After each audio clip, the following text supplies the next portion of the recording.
stomach, and then this whole area is called the body. And then we have the pyloric region right here. So we go cardiac region, fundus, body, and pyloric region. And there's two sphincters. There's a sphincter right here that kind of seals it off, so that's called the cardiac sphincter. It's not involved with the heart, it just so happens to be near the heart. So that's cardiac sphincter, and this sphincter right here is the pyloric sphincter, which then leads into duodenum. Duodenum is the first part of the small intestine. Duodenum then goes into jejunum, and then jejunum goes into ileum. I remember D-J-I. Duodenum, jejunum, ileum. And along the way there's some transitions, and we'll point out in the histology the transitions. And then as you can see, inside duodenum you see kind of lump, you see folds. These folds are called plica circularis. If you see in your word list, you see something called plica circularis. It's just a way of increasing the surface area. Because you've also got ridges and bumps in the stomach, but those are called rugae. R-U-G-G-A-E, rugae. So we've got these folds and bumps in the stomach called rugae. The folds in the small intestine, they're plica circularis. So we go through jejunum, or duodenum, jejunum, ileum. Then ileum empties into the first part of the large intestine, which is called the cecum. The cecum is just a small bag-like structure. So it goes ileum to cecum. It's a small bag-like structure. It's not very big. Off of cecum, though, is the appendix. The finger-like projection. So that's appendix. So, but then cecum goes, then dumps into the first part of the colon. So it goes up. So it's called ascending colon. And then the part of the colon that wraps around, that's transverse colon. But it goes transverse to everything. And it drops down. So that's called descending colon. So you got ascending, transverse, descending, and then it kind of loops up and does this kind of an S shape. So that's called sigmoid colon. Then sigmoid colon goes into rectum, and then rectum exits out through anus. So basically that's the whole GI tract, all the way from the mouth all the way down. And you can imagine it, the whole time as we're going through it, we were never really entering the body, never internal. Because basically we're just a tube. You know, our body, if you can just simplify us as, think about it, stretches out, pulls out, we're just a tube. So all this stuff, as we go through all this, is still technically external tissue. Kind of mind-boggling. We haven't really gone inside, haven't seen any internal organs. Because it's all just one big tube, or one long tube. It's about 30 feet long, something like that. But, and as we go through, we'll stop along the way and we'll check out some of the epithelium and the different structures so that we can determine where we are. So that's kind of the GI tract run through roadmap of where we're going. And the GI tract has they all has this arrangement. If you do a cross section of the GI tract, looking at the different layers. So starting in the middle, so we've got the lumen, right? There's 4 basic layers, but the first layer has 3 sub-layers. So the first layer is called the mucosa. But the mucosa is comprised of the epithelium,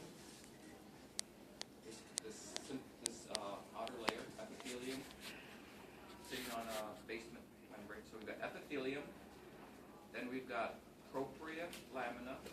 This is all propria lamina. Is this still part of the first layer or is Yeah. this the second layer? These are all the 3 sub-layers of mucosa. So the 3 sub-layers, again, are epithelium, propria lamina. Propria lamina is loose connective tissue.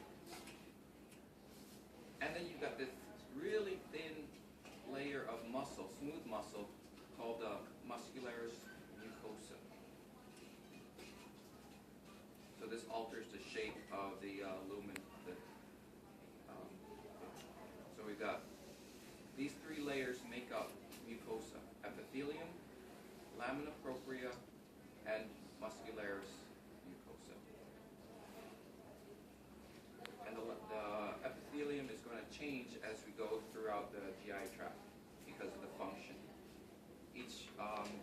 structure has a different function, and the form will change depending on the function of that portion of the GI tract. So that's the first layer. The second layer is just called, if this is mucosa, the next layer is submucosa. So this is all submucosa after the thin muscle layer. We've got submucosa. Submucosa is also, again, connective tissue, but it has all the support structures in it, such as blood vessels. That's when you start seeing blood vessels, and mucus secreting glands. You've got a gland here and a gland here. They make mucus, and then it secretes it into the GI tract. Or some sort of digestive enzyme. We'll look at that in the stomach and later.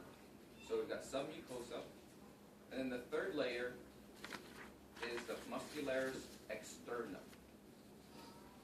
So this is muscularis externa, and for the most part, muscularis externa has two muscle layers. The inner muscle layer is round, so you've got inner circular muscle. Inner circular, outer muscle layer is longitudinal. So remember, inner circular, outer longitudinal. And when the circulars contract and longitudinals contract together in a coordinated motion, you get peristalsis. And that's how food, like in your esophagus, how the lower part of your esophagus and your stomach and your intestine, that's how food or digested stuff travels through your GI tract, peristalsis.